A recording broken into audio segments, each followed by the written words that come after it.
नमस्कार मंडळी, welcome to flavourful life with Sonakshi. आजचा व्लॉग आहे खास माझ्या आईसोबतच, कारण आईच्या हातचा मेथीचा लाडू हा शब्द जरी ऐकला ना तरी शरीर आधीच स्ट्रॉंग आणि मन आधीच हॅपी होतं। हिवाळा आला की इम्युनिटीसाठी आणि शरीरात ऊर्जा आणि शक्ती टिकून राहण्यासाठी प्रत्येकानेच मेथीचा लाडू हा खाल्लाच पाहिजे। सो माझी आई तुम्हाला दाखवणार आहे ट्रेडिशनल महाराष्ट्रीयन परफेक्ट मेथी लाडू कसा बनवायचा ते। अगदी सोपा, हेल्दी आणि 100% घरगुती। जर तुम्हाला ही post pregnancy strength, winter immunity, joint pain relief किंवा डेली एनर्जी हवी असेल तर हा ब्लॉग तुमच्यासाठी परफेक्ट आहे। जर तुम्हाला घरगुती मेथीच्या लाडवाची ऑर्डर द्यायची असेल तर डिस्क्रिप्शन मध्ये दिलेल्या नंबरवरती तुम्ही संपर्क साधू शकता। तर जास्त वेळ न घालवता आपण सुरुवात करूया आईच्या हातचा गोड गोड हेल्दी मेथीच्या लाडूची रेसिपी। तर मेथीचा लाडू बनवण्यासाठी जे साहित्य लागणार आहे ते आईने आधीच रेडी ठेवलेलं आहे। इथे आपण सुकं खोबरं घेतलेलं आहे, जे किसून छान भाजून घ्यायचं आहे। त्यानंतर आपल्याला घ्यायचं आहे डिंक, जे तुपात तळून घ्यायचं आहे। त्यानंतर हे आहेत काजूचे तुकडे, हे सुद्धा तुपात 1 ते 2 मिनिटं फ्राय केलेले आहेत। यासोबतच आहेत भाजलेले हलीम।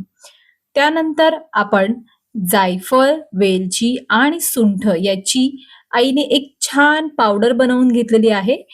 आपण इथे ओवा भाजून घेणार आहोत, तसेच खारीकचे असे छोटे छोटे तुकडे करून घ्यायचे आहे। त्यानंतर आपल्याला घ्यायची आहे मुगाची पावडर, जी आपण छान भाजून घेतलेली आहे। ही तुम्हाला किराणा दुकानात इझिली अवेलेबल होईल। इथे आपण मेथी दाणे भाजून त्याची पावडर बनवलेली आहे। त्यानंतर इथे आपण साधारण अर्धा किलो साजूक तूप वापरणार आहोत। इथे आपण गुळाचा पाक बनवलेला आहे। हा पाक बनवताना हा जास्त शिजवायचा नाही आहे, फक्त गुळ वितळेल एवढंच हा पाक गरम करायचा आहे, जेणेकरून या सर्व मिश्रणात इझिली हे मिक्स होईल। तर ही आहे माझी आई आणि ती हे सर्व जिन्नस एका परातीत ओतून घेते। प्रत्येक जिन्नस किती प्रमाणात घ्यायचा आहे हे मी तुम्हाला डिस्क्रिप्शन मध्ये देत आहे।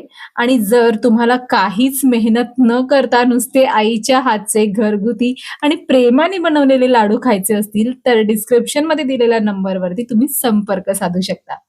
तर हे सर्व जिन्नस व्यवस्थित मिक्स झाल्यावरती आई यातला थोडासा पार्ट वेगळ्या ताटात काढत आहे, बिकॉज मेथी पावडर आपण सगळ्यात शेवटी घालणार आहोत। सो वेगळ्या काढलेल्या पार्ट मध्ये फक्त गोड लाडू बनतील, ज्यात मेथी पावडर घालणार नाही, जे लाडू घरातले चिल्ले पिल्ले खाऊ शकतील।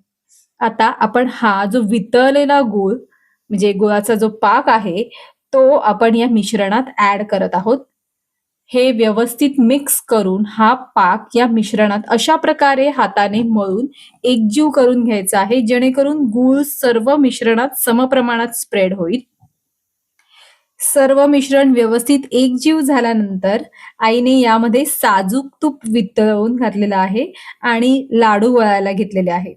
तर अशा प्रकारे आपला छान मस्त गोल गोल लाडू बनवून घेऊयात। आता मी ना मेथीच्या लाडूचे थोडक्यात पण खूप महत्वाचे फायदे सांगते। सर्वात पहिला म्हणजे मेथीचे लाडू हाडं आणि सांधे मजबूत करतात।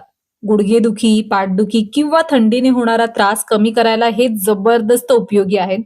दुसरं म्हणजे हिवाळ्यात शरीराला नैसर्गिक उष्णता देतात। तिसरं, हे एकदम इम्युनिटी बूस्टर आहेत। मेथी, गूळ, तूप आणि सुकामेवा मिळून शरीराची रोग प्रतिकारक शक्ती वाढवतात। पोस्ट प्रेग्नन्सी नंतर तर महिलांसाठी हे सोन्यासारखे फायदेशीर ठरतात, कारण यामुळे कमजोरी कमी होते आणि अंगात लगेच ताकद येते। गॅस आणि अपचन सुधारणं हे याचं आणखीन एक मोठं काम आहे। आणि ज्यांना एनर्जी हवी आहे किंवा थोडं वजन वाढवायचं आहे त्यांच्यासाठी मेथीचा लाडू अगदी परफेक्ट आहे, कारण हा दिवसभर ऍक्टिव्ह ठेवतो आपल्याला। म्हणूनच म्हणतात रोज एक मेथीचा लाडू आणि हिवाळा बेफिकीर।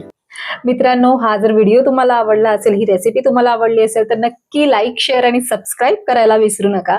आणि अशाच वेगवेगळ्या रेसिपीजसाठी पाहत रहा फ्लेवरफुल लाईफ विथ सोनाक्षी। जर तुम्हाला घरगुती मेथीच्या लाडूची ऑर्डर द्यायची असेल तर तुम्ही डिस्क्रिप्शन मध्ये दिलेल्या नंबरवरती संपर्क साधू शकता। तर हेल्दी खा आणि स्वस्थ रहा आणि पाहत रहा फ्लेवरफुल लाईफ विथ सोनाक्षी।